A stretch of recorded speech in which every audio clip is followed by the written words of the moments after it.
All right, everybody, we're back at you again with another episode. We've been trying to pound these things out as much as we can to keep everybody interested and to just try to achieve the next level.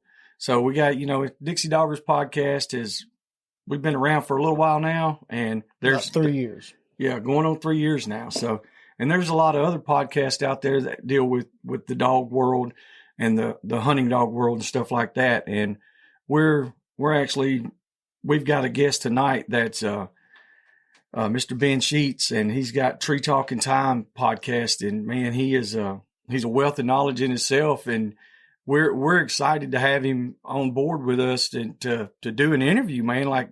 Been a long time coming. Yeah, we've kind of touched base a few times. So welcome, Mr. Ben. We appreciate you. Introduce yourself and tell people what you got and what you do. Well, thank you very much. You're giving me way too much credit. I don't know anything. That's the whole point of having a podcast. I bring people on my own podcast to share knowledge because I don't know anything. Right on. But I appreciate you saying that.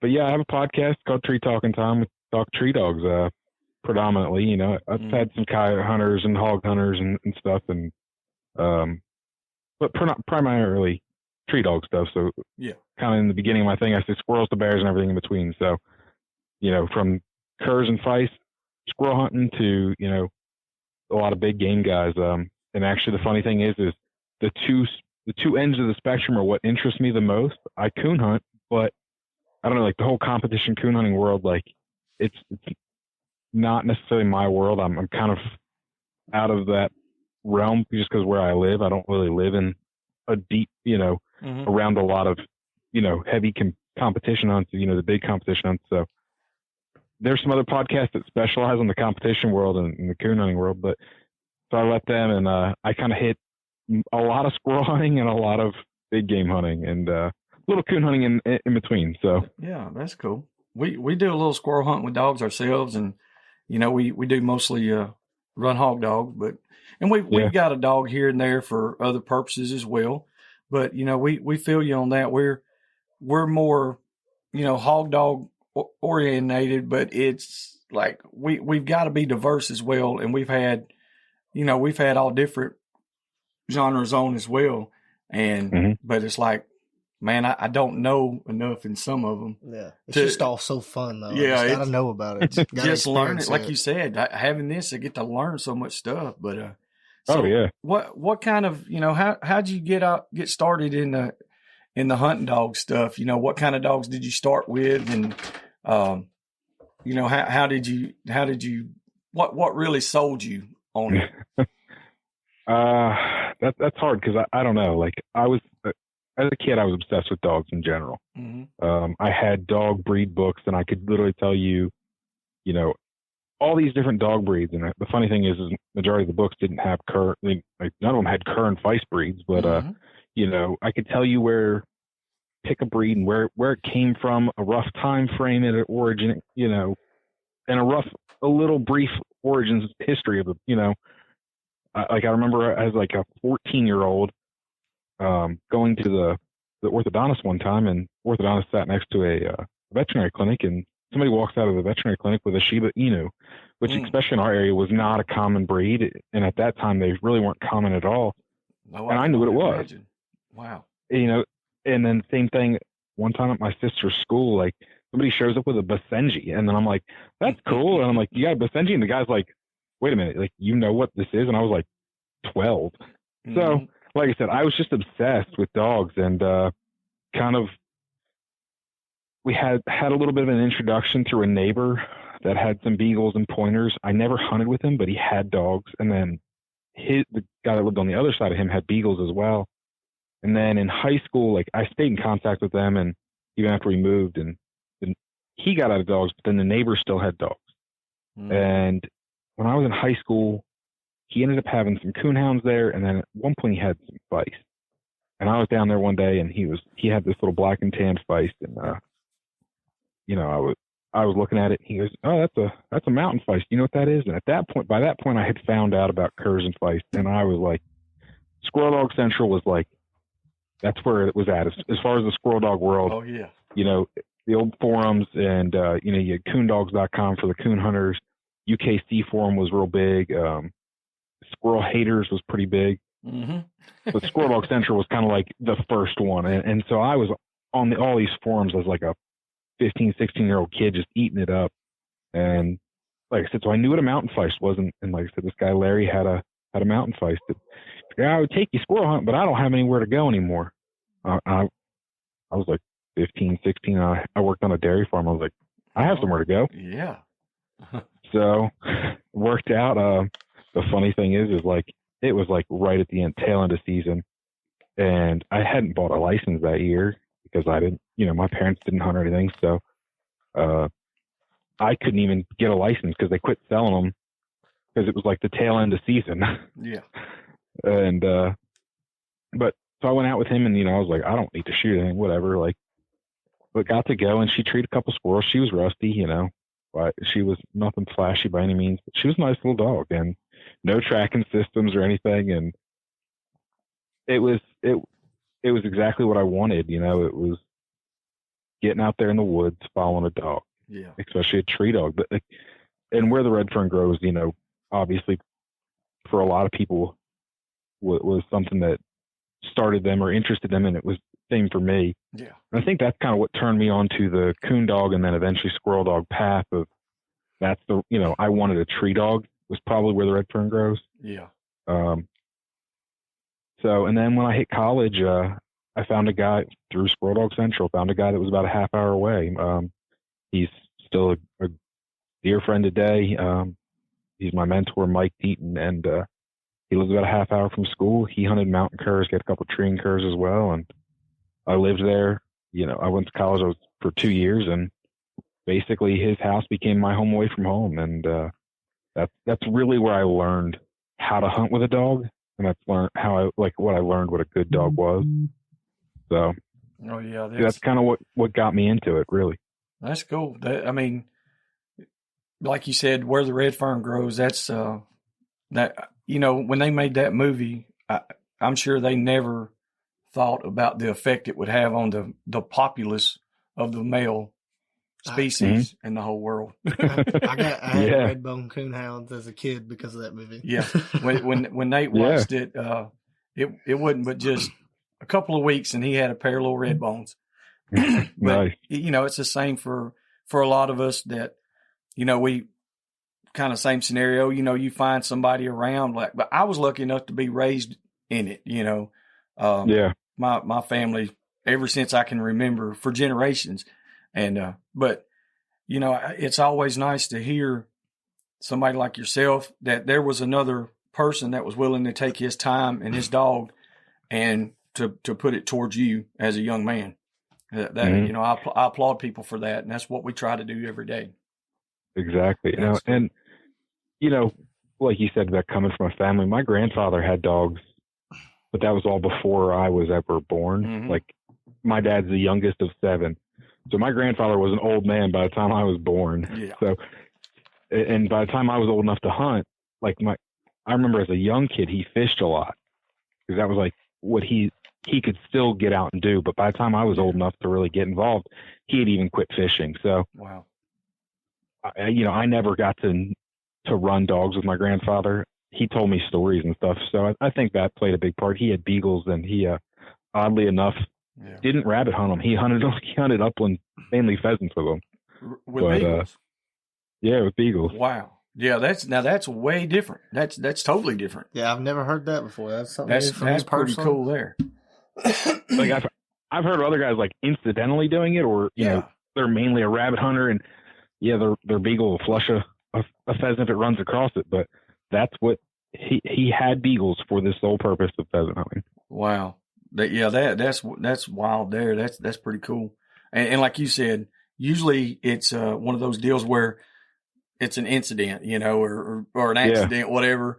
We had a Cocker Spaniel that ran with our beagles all the time, rabbit hunting. Mm-hmm. And that was kind of, it was awkward, very awkward. You'd go out there with a whole pack of dogs. And honestly, the Cocker Spaniel turned out to be probably the best rabbit dog we had in the pack for a while. That's awesome. Yeah. And so, but okay. So with that, that's what kind of, I can see that kind of instilled the love for the dogs and all that, the stories and the history behind that. Yeah. And that, that was probably your driving force on to learn all these things. So what kind of dogs did you wind up, sticking with? What do you run now? So I've had a little bit of, I don't want to say everything, but I've had a few different breeds of dogs. Started out with some cur dogs, like I said, Mike, the guy in Ohio, that's what he had. So naturally, that's kind of what I ended up with. I had a treeing cur, a mountain cur, another treeing cur. I, for some reason, have the absolute worst luck with dogs, and have had way more dogs that have not turned out and than I've had turn out. But so after college, I had a treeing cur, and then he ended up getting Lyme's real bad and went into kidney failure. So after him, I ended up with another cur dog, and then that's when I got involved with my coon hunters club, the local coon hunters club here. Yeah. So I was like 3 or 4 dogs in, had yet to have like a good dog. Ended up buying a pretty nice old cur dog, grade cur dog, like long hair, not, don't know anything about the dog. She came from a dog jockey, basically. Yeah. And she was fat. She was spayed, so she always carried extra weight because she got fat. She was allowed to get fat. And but she was a coon dog, and there was nights that she put it on some hounds locally, and not to saying she was like a world beater by any means, but she could hold her own. Yeah. And she's the one that really lit the fire in me post college, and I would say there was kind of a lull after college that I almost probably got out of it. Luckily, she came along when she did. Yeah. And so how old was she roughly, or do you know? Honestly, I don't even really know. Yeah. I would say she was probably 5 or 6 when I got her. Okay, so she was already an older dog. But I mean, any time a cur dog of any kind can go out there and lay it down and put it on the hounds, I mean, you've got a solid dog. There's no doubt. You feel pretty good. You're walking on cloud 9 when she treated in front of hounds. I was always feeling pretty good. And when those hound guys gave her some credit, I was always feeling good. Oh yeah, now you really went to another level because they actually gave her some credit. Yeah. Yeah. Because like where we're at, this is coon hunting country, man. It's a lot of competition hunting here. It's a big deal. Yeah. And I don't know if any of those guys would honestly tell it and be like, yeah, man, cur dog whooped us the other night. I don't know any of the guys that would do it. They might say they would, but the ones I know, no, they're not going to. They wouldn't lie if asked, but I don't think they'd just be going out telling. They'd probably put their head down and be like, whatever. Yeah. One of those deals. So you still got cur dogs, huh? We'll be back after a quick break. We would like to interrupt this episode to take a moment to thank our sponsors and friends of Dixie Doggers Podcast. Southern Cross Cut Gear, Boars N Broads, Hardcore Hog Dogs and Cut Gear, Showtime Premium Pet Food, Animal Housing Solutions, Tuskers Magazine, American Doghorn Association, 4L Kennels, Hogbang.com, The Boar's Nest, Crockett Taxidermy, Mud Creek Hog Baying. A big shout out to all those people and companies who help make us who we are. Thank y'all. So, kind of yes and no. Uh-oh. So after her, I figured because my local club is a UKC Coonhound Club, I was like, well, I can't participate in anything they do. So why don't I I'll shoot the difference and I'll get a leopard hound, but I'll find the curriest type of leopard hound you can find, Yeah. Post 2000 or pre 2008, they were registered as leopard curs. If you look at a lot of some of the old stock dogs, they were cur dogs, short eared, some of them had rough coats and flag tails and everything. So I was like, let me find me a leopard cur with hound papers, Yeah. And that's what I did. And so I've had some leopards over the last couple of years. somewhere in there, I ended up with a plot for a little while, and he was nice. He was coming on as a nice coon dog, and then I showed him some bears, and he all of a sudden turned off on coons, and he wanted to go the bear route, so a buddy's got him now. Yeah. But in the meantime, while he was here, he ended up chewing through a fence and getting my one leopard. And so we ended up with 10 of those little accidents, and I kept one of them. So my main dog right now is actually one of the accidents. Wow. Everyone swears he's a red bone. If you look at him, he's actually a red merle dog, but the spots are very hard to see, especially in a photo. So every time I post a picture of him, I get complimented on how pretty of a red bone I have. we met a guy in South Texas in Nixon at a bay, and he had a couple of dogs, and we were like, man, those are some fine looking dogs. He said, yo, these are Alabama red bones. And I was like, what? He was like, yeah, these are Alabama red bones. What's an Alabama red bone? Yeah, that's exactly what I said. And they literally look like, to me, they look more like a plot, but they were the prettiest red bone color. Like their build and everything. And I know a lot of people are going to be like, it's hard to distinguish, but you know what I'm saying? It just did not look like a full-blooded hound to an extent. And then it, like I said, it was just weird. And I don't guess he really knew what they were. Like I said, you could tell there was a lot of plot influence in the dog, but I don't know if it was maybe a plot in some type of cur cross or whatever, but dude, them dogs right there. Now they work fantastic in the bay pen, and he hog hunts with them, and does tremendously well. You know, but I just thought it was kind of funny. You know, like people misthinking that, hey, this is a red bone, and that's the furthest thing from it. So what's the difference from and the leopard hound versus a leopard cur or leopard Catahoula cur? You know, people, you know what I'm saying? People get that misconstrued a lot. So throw that down for us and see what we can learn something. So the easiest way I kind of explain it, I'll go in depth a little bit more, but kind of an analogy that I give is the Australian Shepherd and the Border Collie. They're both herding breeds. They both come in the same color patterns. They both do the same job, but they're different breeds. Yes. They have different breed standards. They have both different breed histories, but to the untrained eye, they're really similar and could be easily misconstrued for each other.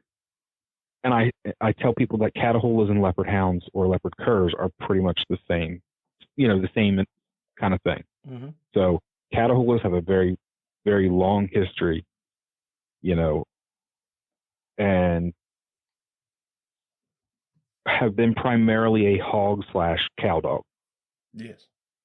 Not saying that they weren't, tree dogs at times, but primarily most Catahoulas don't tree well. They jump at the tree, they jack the tree, they will sight tree, yes, but they don't necessarily run a track and tree by scent alone. I'm not saying you can't find ones out there. I'm not saying they don't exist. That's right. But most don't. And if they do, I've seen where people have used them on big game successfully, but big game you can typically see in the tree, where like a coon or a squirrel you're not going to see. Yes. So it doesn't take as strong of a tree dog. Where the leopard curs, pretty much, he's not the only person, but the one that pretty much came, fostered the registry and kind of was the head of the breed for a long time was Richard McDuffie. And Richard McDuffie, I would say, is pretty much the founder. Now, like I said, there's a lot of other people that were involved, but he's the one that kind of orchestrated it all. And so he started that in the 1960s. Now, he documented it very thoroughly through the pages of Full Cry. Every month he wrote about genetics, he wrote about the breeding program, and he said he used Catahoulas at first, in an attempt to try and preserve these leopard-colored tree dogs that he had seen through his youth, Yeah. So in early 1900s, he's out in rural, Southeast America. Like he's from North or South Carolina, I forget exactly which one. But he's like, yeah, we had these leopard-colored cur dogs, which, yeah, the grade leopard-colored cur dogs were probably really similar to the grade leopard Catahoulas, But at some point, Catahoulas really got refined for the baying stuff, and then the leopard curs got refined for treeing. So kind of the way it is now is you've got one that's a tree dog, you've got one that's a bay cat / cow dog. Yeah. Not saying you can't have some crossover in either one. That's right. You can find a leopard hound that's going to bay hogs. You can find a Catahoula that's going to tree, but they went two different directions. There's probably a lot of early influence, of the leopard curs that came from Catahoulas. While he said that he used them, he also said he called a lot of them because they didn't tree well. Okay. So, but there's also a lot of mountain cur, plot, other hound influence in the leopards that we know about, that's documented. So, because I've heard people say that they've had Catahoulas that were a multi-purpose dog and could tree, and like you said, I believe it. There's no doubt. There's anomalies everywhere. Out of all the Yog Terriers that I've owned over the years, I've had one or two that would stand back and preserve themselves and would bay, and wasn't suicidal or kamikaze or anything like that. But that's not the norm. Yeah, it's not the norm. And so, with you saying that several times during that interaction here, you got to say that because there's always going to be that one or two that's out there that says, "Oh yeah, mine will do it. Mine will do it." And like you said, you're not saying that they won't do it, but it's just not the norm for a Catahoula to be a really strong tree dog. Yeah. I've got some guys in Texas that have inquired about getting a leopard hound or something like that to put in to their Catahoula stock for hog hunting, and which I've told them, I was like, man, I really don't know which direction to point you in because I'm not up on it, but I'm just curious of how that would work. What do you think about that? They probably add a little bit with it, add a little nose. Yeah. But you're also going to probably get a dog that opens on track. Leopard hounds tend to open on track. Yeah. Where, from my understanding, Catahoulas tend to be a silent dog. Mm-hmm. So the only benefit of a leopard hound over any other hound breed is you're not changing any sort of, your puppies are still going to look the same color wise. Where if you were to cross with another hound, you're going to possibly get some other colors. Yeah. Maybe the physical attributes would be a little different on like length of ears, muzzle, stifle, any of that. You think it'd be different? It depends. So leopard hounds can literally come in every shape and size imaginable. Like I said, I have dogs. My leopards look like a cur dog. They look like a mountain cur more than a hound. Okay. But there's leopard hounds that look like black and tan. They come in black and tan color, and they look like a big hound. So, you can find them on either end of that spectrum. So it depends on what leopard you were to breed to. Yeah, I got you. Yeah, that was just something, like I said, we've been asked a few times, and thought I would throw it out there since way more than I do on the leopard hounds and stuff. That's pretty cool. The other thing a lot of people get confused about is the leopard cur versus leopard hound, and the biggest thing that changed was in 2008. UKC changed the name. Well, UKC didn't necessarily change it. They brought it to the membership of the Leopard Breeders Association, and the Breeders Association changed it and voted to go into the hound group. See, I didn't know that. Yeah. See, I learned something I learned right there. Theoretically, the dogs are the same. Now, you talk to a lot of the older guys, and honestly, if you really look, my opinion is, yes, there was a lot of stuff bred in. Do I think the leopard people did it? No. I think the people that jumped on the gravy train because the leopards became the new hot thing are the ones that were crossing them with all kinds of stuff and bred a bunch of garbage into the breed. Yep. And now we're left with a bunch of garbage in the breed because they became a fad, Oh, without a doubt. So, I get it. Once I started seeing these designer Merle pit bulls. Yeah. Over the past few years, well, it's been years ago now. I was like, what is this? And Exactly. they're like, oh no, it cost you, $10,000, $20,000 for this dog. And I'm like, what? Like there's something in the woodpile there. That's not a, oh yeah, that's got the best lineage and all this. I'm like, oh my goodness. Yeah, because somebody crossed the Catahoula back there somewhere. Yeah, there's and which I mean, we've got some Catahoula Bulldog crosses that, I mean, they're phenomenal. We got a couple right now, dude. Like they legit look like 35-pound game dogs, but they're not. You know what I'm saying? They got a strong true pit bull appearance and influence because they've got a lot in them, but they've got a third Catahoula in them. So it's just one of those deals. I could never try to pass them off as that. Not myself. But it's funny. The Merle color, all it takes is one parent to be Merle, keep passing it along. Yeah. So it just keeps going. Yeah. What a lot of people don't know is Merle is a dominant gene. So it can't be passed recessively. So people are like, oh, it popped up because years ago. No, exactly. One parent or the other has to be Merle. But the thing that can kind of be confusing is, like I told you, my red dog, he's technically a Merle. Most people will never realize that he is. So to most people, he looks like a red dog. But genetically, he is a Merle. And so if I bred him to anything, I bred him to a plot or a black-mouthed cur or anything like that, there's a chance that he could throw Merle puppies. Yeah. Yeah. And it's not like 5 generations later. It's like, whatever you breed him to. Yeah, there's a lot of folks don't understand that part. And all it takes is that one cross, and then you can literally breed back. Like I could breed him to a Walker tomorrow, and as long as I keep a Merle puppy out of that, I could breed the Walkers for the next 30 years. And as long as I keep Merle puppies, I'll have Merle Walkers basically. That'd be the best color a Walker could ever be. Hey guys, I'm just playing. Just calm down.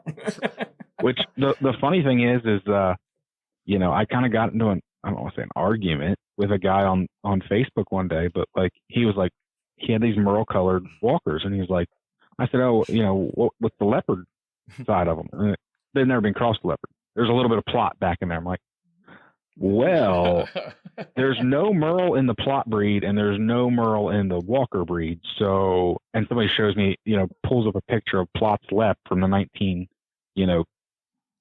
1920, whatever year that picture was. And I'm like, yeah, but that wasn't perpetuated in that breed. Like, you would have had to continue that. So it's like, it's a dominant gene. You have to take a Merle dog to pass Merle on. Yep. Takes one to make one. Yep. Merle Walkers.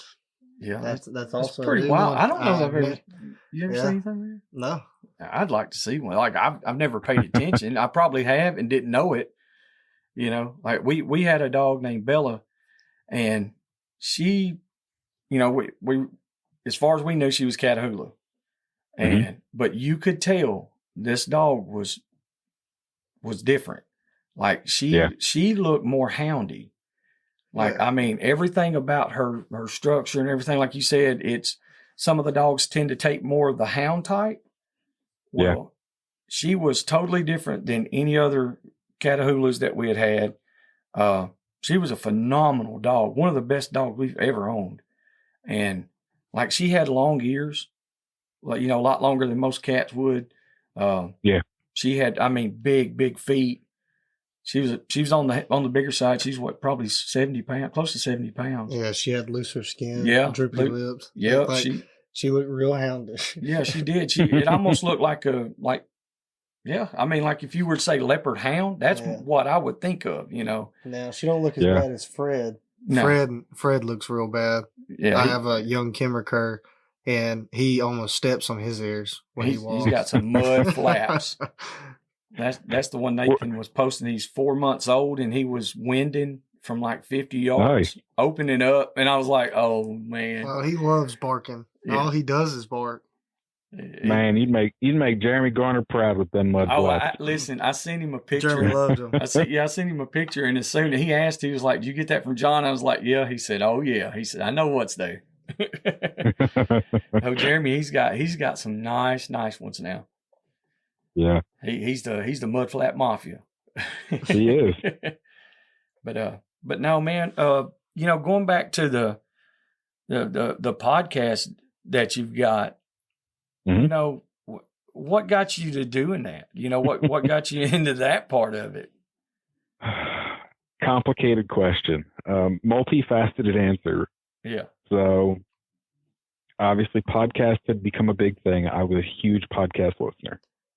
A couple of the podcasts that I liked had kind of shifted direction, and they weren't necessarily pushing the kind of podcast that I wanted to listen to. So that was one reason. Secondly, I remember I was listening to the W podcast, and Buddy and Jason were like, if you have an idea for something, or you want to, they were looking for like basically people to help contribute, because their podcast was more of an advertising thing than it was, let me do this. It's like, let me just slap my name on it kind of deal. Mm-hmm. So, and honestly, they gave me my start. So I'm very, very thankful to them, and they helped me out a lot, cool. Early on. But them saying that, and I'm like, there's a couple guys that I would love, but I think need to be, interviewed and have on podcasts. Like there was just a couple guys like off the top of my head that I was like, that I knew personally. And I'm like, I want, these couple guys to be on a podcast, because like they're older guys that in 5-10 years from now are not going to be around. And I want to be able to preserve that, because, these are guys that I really enjoy talking to and just listening to, storytelling wise. And so that's what kind of, and then the last reason was, I picked up a camera, and I was like, how do I get into outdoor media? Like I was looking at it more from a photography, videography standpoint. And I started listening to this podcast, and he was talking about an organization that was for outdoor media. And so I checked it out, and he was like, talking about all the benefits. They have this big conference every year, all these different people get together. I'm like, man, this sounds like where I need to be if I want to get into this. Yeah. And well, to get in, you have to be professional. Like you have to have had paid work. One of the very few things that you could do without being paid was have a podcast. Oh, okay. And you had to produce, I forget how, like, I want to say it was 24 episodes a year to be like, to qualify for like an associate member, where you wouldn't be able to vote, but like you could join. And then you have to produce 48 in order to be a full member. Gotcha. And so my initial, like a culmination of things, like I said, just kind of the podcasts that I wanted to listen to weren't being produced regularly. A couple guys that I knew of that I wanted on, and then I wanted to be able to qualify for this, because I thought that's how I was going to get into outdoor media. So that was kind of what drove me to do the podcast. And then the funniest part is the whole outdoor association. I joined 1 year, never went to the thing, the annual conference, and never joined it again. Even though now I qualify. Yeah, now I think so. Now you got some statute in it, and yeah, so that's still pretty cool. I mean, that's a totally different. That's totally different than what I thought it would have been. Oh yeah. Yeah, no, like I said, it was because I was trying to figure out a way to become, like I said, pushing the tree dogs and the hounds in the photo video space, especially on a larger stage. And that's what I was trying to do at first. And I was like, how do I get there? How do I make money? Hound guys are cheap, and I'm one of them. So I don't fault any hound guy for being cheap. We got too many dogs to feed to be spending money on a photographer coming taking pictures of our dogs. I agree. So I'm like, who can I get to foot the bill that I get to travel and take some photos? So that's what I was trying to figure out. And I'm not saying I have figured it out, but I found a few people there are a few companies that have been willing to pay me to do a little bit of work. And it takes a lot of work just to get to that point. People don't understand the countless hours that it takes, all the phone calls, emails, messages. Yeah. That just to even get your foot in the door of anything. Yeah. But the outdoor industry, there's so many people that want to do this. And, a lot of them are just, they're simple guys like me, just country boys. And we're like, man, we done it for a totally different reason. We were getting asked so many questions, dude, it would take me, several hours every evening just to answer questions about hog dogs. Dude, it was crazy. And me and Nate were talking. He was like, well, a podcast would reach more people. And so we were like, well, we'll start it and do, like with videos and all that. And then it's kind of snowballed now. So, I mean, it works out great, but people don't understand all the time that it takes and the money. Because you got to buy the equipment. You got to get good equipment. It's more than a couple $100, Yep. And so, but I mean, I think you've done phenomenal with, from what we've seen. Where are you looking to go with the podcast? What's the end goal? What do you see for Tree Talking? Well, like I said, in the beginning, honestly, I don't know if I had a long-term plan. I was just trying to get to that 24 episodes in a year qualified. That's awesome. I love it. Because like I said, I was like, how do I make my camera make the money? And so, or get me jobs or get me into this industry. And I'm still pushing more of that route. The podcast has just kind of been a fun side project in a lot of ways. The end goal, I don't know.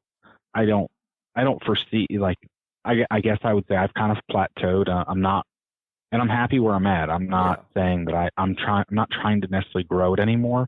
I've gotten to a sweet spot where I'm okay with where I'm at. I talk about the things that I want to talk about and talk to people that I want to talk to. Yeah, I could go chase people with more influence, bigger names. But for the most part, like I said, there's like those competition hunters, people that win the world hunts. And I've had a few of them on, don't get me wrong. But for the most part, that's not who I have on. A lot of times I have people that nobody's heard of. Like I almost guarantee, like next week, most people won't know the guy that I have on unless you're like, him personally or you're a part of a small group. Yeah. Most people aren't going to know the guy that I have on next week. And so, but I like talking to those guys because they're if I find them interesting, then they're the guy that I want to talk to. Well, I think that's what draws the crowd to your episodes is because there's a lot of them. And I've looked on there, and I try to listen all I can. And I'll be like, well, man, I've never heard of this guy. Yeah. And so, and then I learn, who they are, what they're about.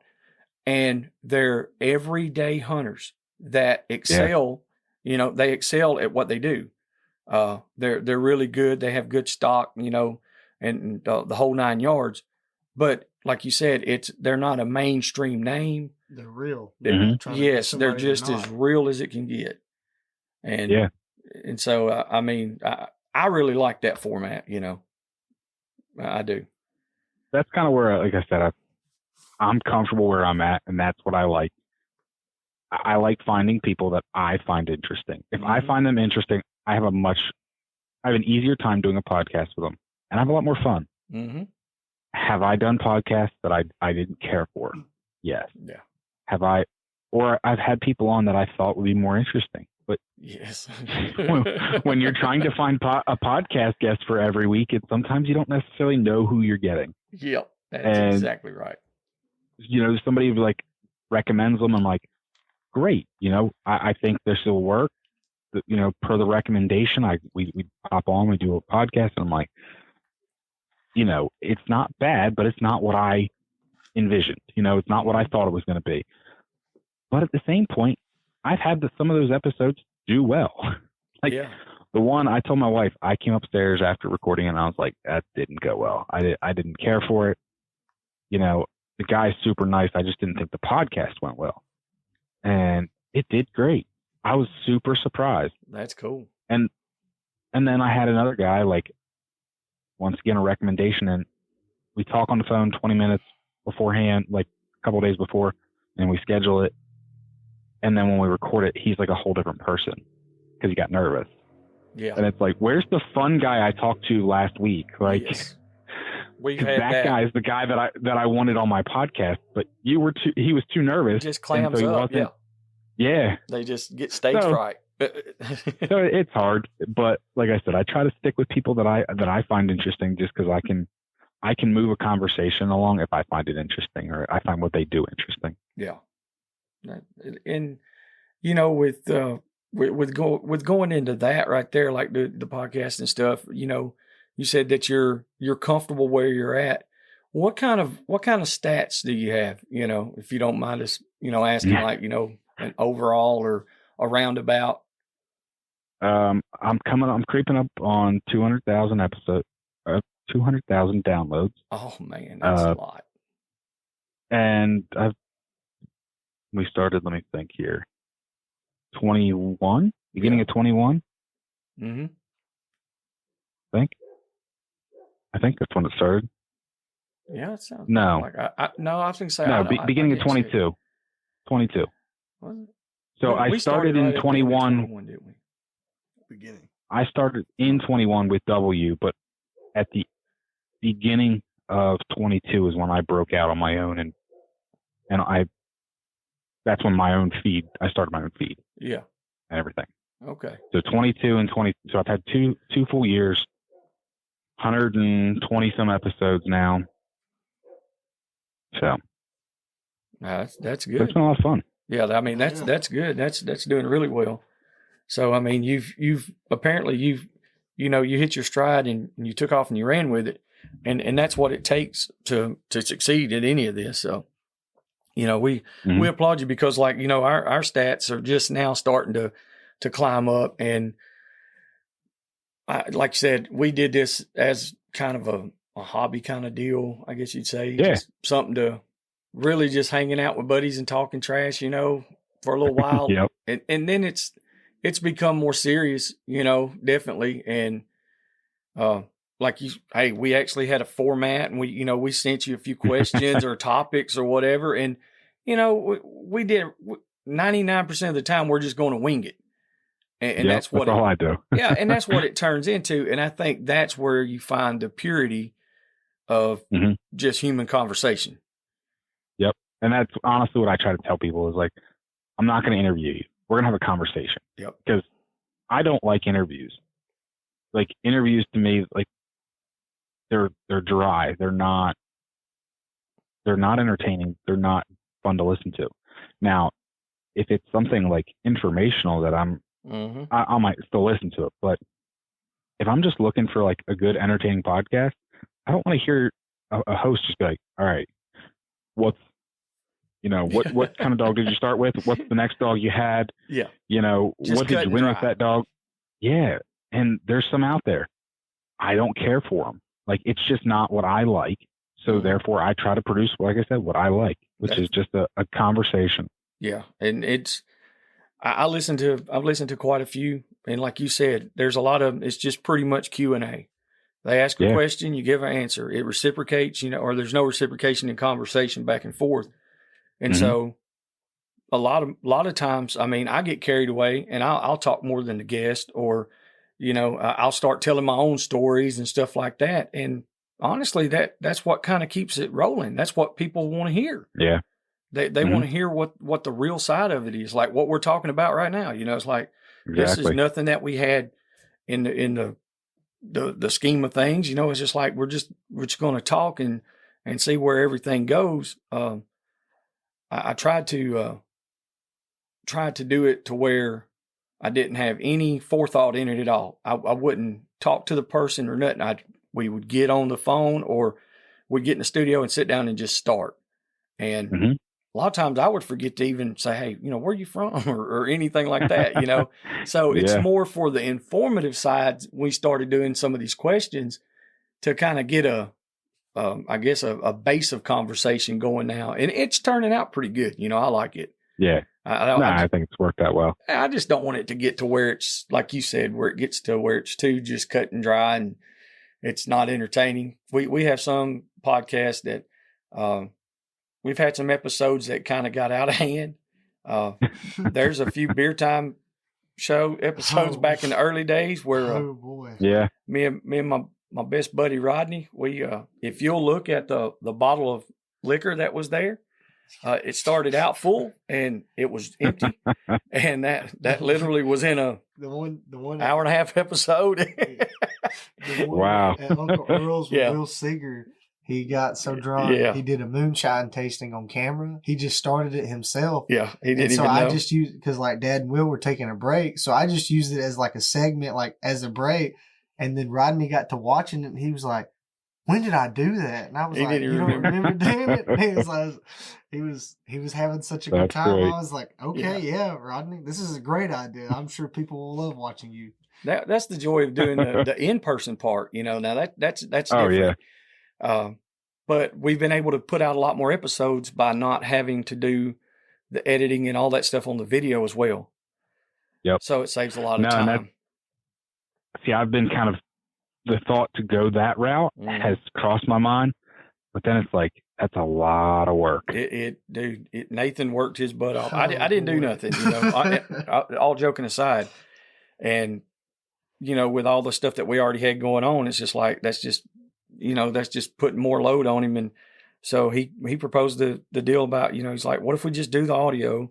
We can do more. We can do more. Yeah. And so we have. And honestly, it's the first couple episodes, there were people messaging me and like, hey, man, there's no visual. I'm like, well, no, it's just audio, But anyway, it's like, but we have some good ones. What's your favorite episode or podcast that you've done, Ben? Of my own? Yeah.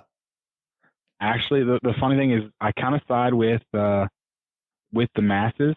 Yeah. My number one downloaded podcast is probably one of my favorites, and it's the first podcast I released on my own. Guy's name is Wayne Hensley. I call him Uncle Wayne. He's a good friend of mine, and he's just hilarious and just a good storyteller. And I enjoy being around him. Like I said, he's one of those guys, when I was, like I told you in the beginning, that I had in my head that I wanted to record with, because I wanted to be able to pass that down. Like, I've got young kids, and I was like, when I started all this, I'm like, I don't know if my kids will ever meet him. He doesn't live close to me. He lives 5.5 hours from me. And I've bear hunted. I usually try to get down there once a year, bear hunt with him.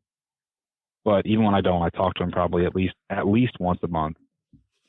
And I just thought it would be a great episode, and it turned out it was. We recorded, actually, there's 2 episodes that I recorded with him in that trip, and so it's episode 1 and episode 9, and they kind of blurred back and forth. The first one was, I wanted to talk to him just about being a bear hunter, and then the second one, he raises leopard curs, and his dogs are actually still all leopard cur registered with the old registry. He never moved, he never updated with the times to the UKC, and so we can. But then, like I said, the 2 episodes kind of got blurred. So I would say that those 2 episodes combined would be my favorite. I got you. That's pretty cool. And I know I've listened to the first one that you done, but I don't recall if I've listened to the number 9 episode. I'll have to. I'll go back. Even if I have, I'll listen to it again. So I think our number 1 downloaded episode is our first one. We did like an introduction segment, like a 30-minute segment, and then like a few days later we released like a full episode, and that is by far like the most downloaded one we have, for sure. Yeah, and it's you could tell it was like awkward. I just kept looking over, like we was on camera. I'm just kind of looking up at the ceiling. I'm like, we're out in our shed, and I don't know what to do.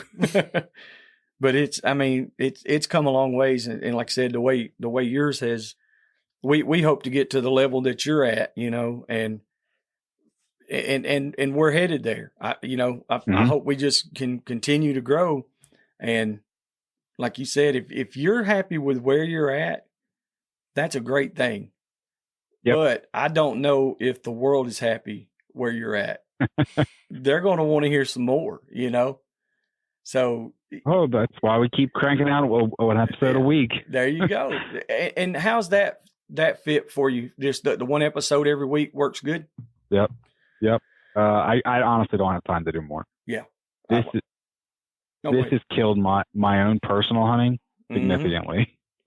Yeah. So this year, I would say I hunted the least amount I've hunted this in the last 8 or 10 years. Really? This past year. Just between I record one night, I edit another night. I try to still have a good relationship with my wife and my kids. And yeah.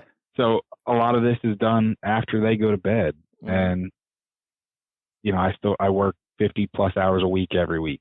Yeah. So it can be a grueling task. I know. Like I said, Nate does more of the technical side of it than I do, but I commend you, sir. Yeah. I understand. I don't know how many we've done this week. In the past couple of weeks, we're trying to bank some up so that way when it does get to where, like when turkey season's over, we'll be back wide open. And so we've got a couple more weeks, but we really got to try to bank up all that we can. Because once it goes, we do some guided hunts. We take people hunting all the time. We've got properties we take care of. And I couldn't imagine doing this now, as many as we're doing, and then doing all that, plus having 2 businesses to work. Oh, no. Yeah. There's no way that I don't think I could do it at all. So, but with that being said, cutting into your personal time hunting, what kind of good hunting stories you got? I know you got something good with Uncle Wayne. Yeah, actually, so this past year we had a pretty good, exciting hunt. It was super quick, actually. So I took my 7-year-old. Well, he was just shy of 7. He's 7 now, but he was like a little over a week away from being 7. So week after Christmas, and first time he goes bear hunting with me. So I call Wayne. Well, and we weren't supposed to go with Wayne. We were supposed to go the week, like 3 days prior to Christmas. A friend of mine had booked an outfitted hunt, and he was taking his son. He's like, "Hey, do you and Charlie want to tag along?" Our kids, they know each other because we're members of the same coon hunters club, and so they've kind of grown up at the coon hunters club, knowing each other. So I was like, and then I knew the outfitter because I went on a hog hunt with them when my son was like 6 months old. Yeah. Well, he wasn't even that old. He was like 3 or 4 months old. So I knew the outfitter. I'd had them on the podcast. So that's partly why my buddy Joe had asked me to come along. He's like, "Hey, you know him, And then after that, he's like, "Hey, I'm going to take Joe. His son's name is Joe." And he's like, "You want to take Charlie?" I'm like, "Yeah, that'd be a lot of fun, So, well, then literally the day we go to leave, Charlie comes down with the flu. Oh, man. 4 days before Christmas. I'm like, all right, well, we're not going to go. But luckily for me, I have enough contacts in the bear hunting world. So I turn around and call Wayne. I'm like, "Hey, Wayne, next week, can I come down and go bear hunt with you?" And he's like, "Yeah, come on." I'm like, I kind of explained the situation. He's like, "Yep, not a problem." So we show up, and Wayne makes some phone calls because he knows I'm coming. So he's like, they hunt as a group right there around him. And a couple of the guys were like, "I don't know if I'm going to hunt tomorrow." So he calls his nephew, who lives about an hour and a half from him. And he's like, "Hey, Ben and his son are coming down. Like, I need to get on some bears, Mm-hmm. And so we end up going, meeting him, and then driving like another hour. So it was like 2.5, 3 hours away. Actually, where I hunted was probably closer to my house than Wayne's, but okay. But it's kind of like it's central Virginia, so it's flat, a lot of farmland. Okay. And what's funny is the week before Christmas, it was supposed to be cold. We're gonna be in the mountains, and actually my buddy said it was very cold. So we had all this camo, and winter gear all geared up. We were ready to go. And then we get down there and it's like 55 degrees. Yeah. Literally a week later, and granted, location wise, we're about 3 hours, but still huge shift in weather. We get down there, we're like, we're going to hunt a deer dog lease. Mm-hmm. And so Wayne's cousin, or nephew, not cousin, Andy, he walks into this block of woods with, I don't know, 5 dogs. Within 200 yards, has a track going. Within another 200 yards, these dogs have this bear bayed in its den in a big hole under a tree. Yeah, that's my kind of bear hunt. So, and everyone else, like, they spread out, like, because no one's thinking that this is going to be this quick. So everyone kind of spreads out. So we're still right with, we stayed at the truck right along the road. Well, Andy forgets his radio. His phone service wasn't great, but he got a couple texts out that they're bayed. And someone on the radio said, send more dogs. So me and Wayne and Charlie, we go around the corner. Well, one of the guys on the radio is like, hey, just because Wayne's not familiar with the area. Okay. So we go around basically just right up the road to the next driveway, drive up the driveway, and there's a field where we literally were like 200 yards from the driveway, and even probably 70 or 80 yards was a field. So we didn't have, 400 yards of woods. We were only like 200, a little over 200 yards from the driveway, probably 150 yards of actual walking in the woods. And it's thick. It's a lot of pines and stuff. Yeah. But it's flat. Yeah, but it's 200 yards, Yeah. Not 400 or 600. Exactly. But like I said, I've got my 6-year-old kid, so it's never been on a bear hunt. So it was super nice. So we end up cutting a couple more dogs in, and we start trucking in. All of a sudden, they're supposed to be, one of the local landowner's daughter was supposed to be the shooter that day. I'm packing a camera and my kid, like, I don't even have a gun on me. Yeah. And so girl comes up, and the guy that was with her was not her dad, but he's another landowner or in the area. So they come up, we stop, we let them get past us. We're like, we're baiting. We keep on going. We're 40 yards from this bay up, and all of a sudden Andy starts shooting. And all he had on him was his pistol. Uh-oh. And we're like, uh-oh. Yeah. And like I said, I've got my 6-year-old with me, and he's like, he just freezes. Like, he doesn't know what to do. I would be freezing too. I would have froze up on you. I'm a whole lot more than 6. and all of a sudden we see this bear, and this bear is massive. Mm-hmm. And and the guy that we let past us, like I said, he's one of the landowners. He starts popping shots off with his 12 gauge, as it's running. And so he hits it a couple times, and then he runs it down. He actually finishes it off. But I turn around, and Charlie's like standing there, bug-eyed, like. Yeah. Yeah, I can imagine. So after that, we walked up. We went to the bear, saw the bear. He was super excited to see it. He was very nervous at first, like, to get close to it. But unfortunately, the reason Andy started shooting was a couple dogs got in the hole with the bear, and it got a hold of a couple dogs. So our attention quickly turned to a couple dogs that had gotten hurt, and the one actually, he was standing there, I guess more or less in shock, because he didn't appear to be hurt that bad at first until we kind of really started looking at him, and he ended up having a little more substantial wounds than we thought. But there's 2 dogs that got hurt, so we got them out. Andy hopped in a truck and ran them to the vet, both dogs, and both dogs required quite a bit of surgery. And in hindsight, Andy told me I should have shot the bear. He goes, I was trying to wait. Yeah. But he's like, I could have had a full mount for what I paid in vet bills. Yeah, no doubt. I mean, how are the vets in y'all's? Apparently, it sounds like they're pretty good, about with working dogs and hunting dogs. Well, that vet, he didn't take the dogs to the closest vet. He took the dogs a little further to a vet that's a bear hunter. Okay. And actually, they called they called before he called on his way. They called the vet. The vet was out bear hunting himself. Wow. And the vet came in. We walked in the back door of the clinic and walk up in the middle of this vet clinic, which I thought was hilarious. Wayne just walked in like he owns the place. Yeah. And here's this vet literally doing surgery in his hunting clothes. I was like, I was laughing. I'm like, this is awesome. Yeah, it is. Because it's amazing. Because it's hard to find a vet that, in this day and age. I mean, there's still some. Oh, yeah. There's still plenty that will, they honor a working dog or a hunting dog, whatever you want to format it as. We've got one that's local, and I mean, he grew up running deer dogs and bird dogs and stuff like that. So, he's cool with it, which, a lot of hunters, they do as much as they can themselves in the field. Yeah.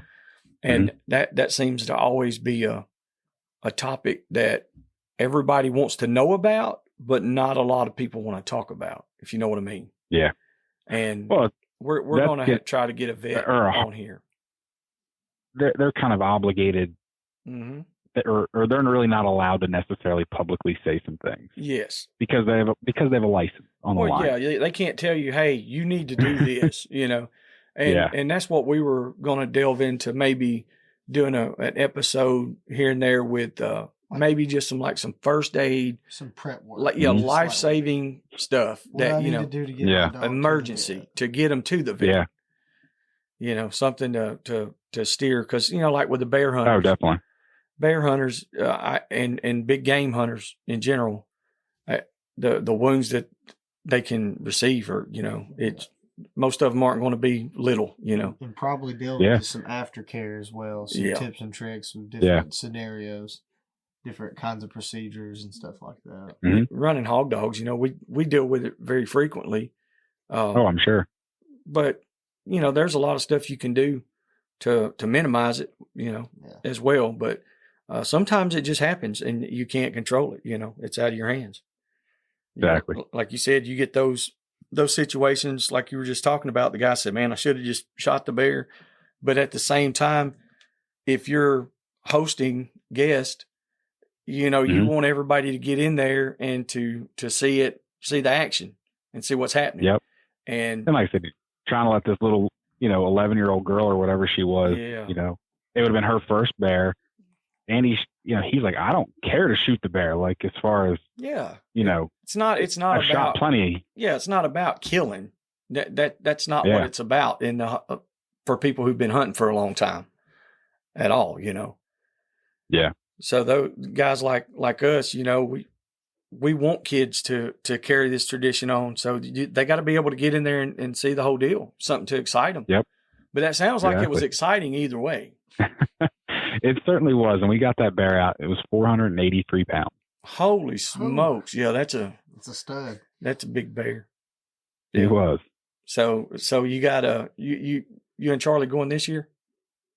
I'm sure we will. Yeah, I bet he's excited. Yeah, man, I bet he's excited. Well, you guys are more than welcome to come down here, come down south and go on a hog hunt anytime that you want to. We can take you to the mountainous regions. We can take you to some farm country. We can take you to the swamps with all the cottonmouths, the gators, and the skeeters. We can go down there during the wintertime and go squirrel hunting as well, though. Now, he probably wouldn't like squirrel hunting down here, Nate. I mean, we knock out a 4 or 5 man limit before lunch. I mean, he ain't gonna like that. Jeez. Yeah, but you better that bring some ammo up here, dude. It's fun. I mean, you get tired of shooting. Yeah, like, I've shot 4 boxes of shells. And that's Nate shooting very few. Boog, Jared McDonald, this rascal will light it up. He brings a case of shells with him every day we hunt. and all I'm doing is shaking vines and knocking on trees to try to get him to jump, He's busting bark. And Boog he's busting bark from 60 yards back, baby. He's got that extra full choke on there, and it's like I was like, man, oh man. But I'm gonna tell you what, would knock out the squirrels. There's no doubt. Yeah, it's so much fun. Well, I'll let you guys pull the trigger. I'll pull the shutter. How's that? Hey, that works for me. I don't pull the trigger. I just want to work the dogs, and everybody else can do it. I'll have a good time just watching them old cur dogs stand up there and talk. Yeah. I love it. Nah, that's my favorite part, is watching a good tree dog. Yeah. We've got a couple. We've got some of those old Kimmers, and I've got an old stock mountain cur. Actually I got Jared raised her, and Jared's one of those guys that once they get past that where they're steady treeing stage, he wants another one. Mm-hmm. He wants a pup. Yeah. And so, dude, I'm blessed. Like, I get finished squirrel dogs every 2 or 3 years.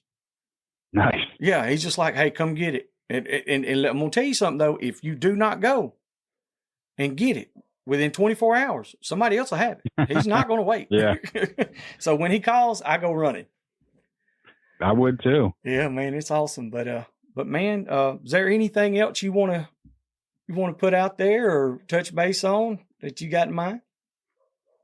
Not really. I mean, I don't know, this podcast and the taking the photos and videos and stuff, it's taken me a lot of places. It's gotten me a lot of invites like you guys just did.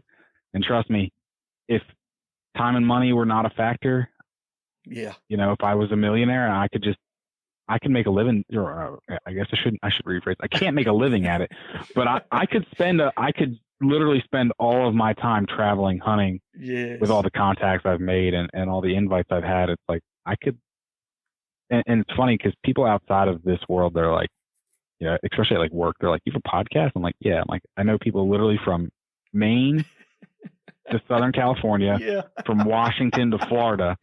And I could literally make a phone call and go hunt with any of them. Yes, man. Like, because they're all amazing people and they're all like, hey, come on hunting with me. You know, you're ever up in this area? I'm like, I will never be in that area unless I purposely like call you to come there. Yes, that's exactly right. It's like I have to call you, and that's the reason for me going there.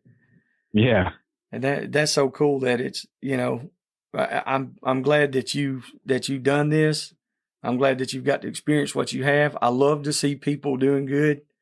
And like, it just, I don't know, it does my heart good to see, you know, somebody in the dog hunting world that can flourish through other hunters, yeah, without a bunch of negativity.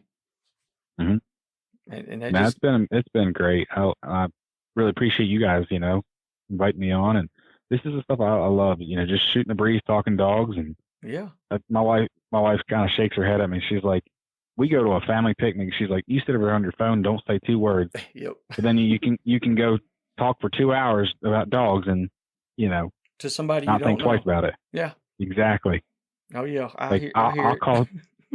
Well, and like tonight, my phone rang a couple times and she's like, who's that? And I said, oh, he's a Leica hunter out in Indiana. Mm-hmm. You know? Yeah. I had him on the podcast before.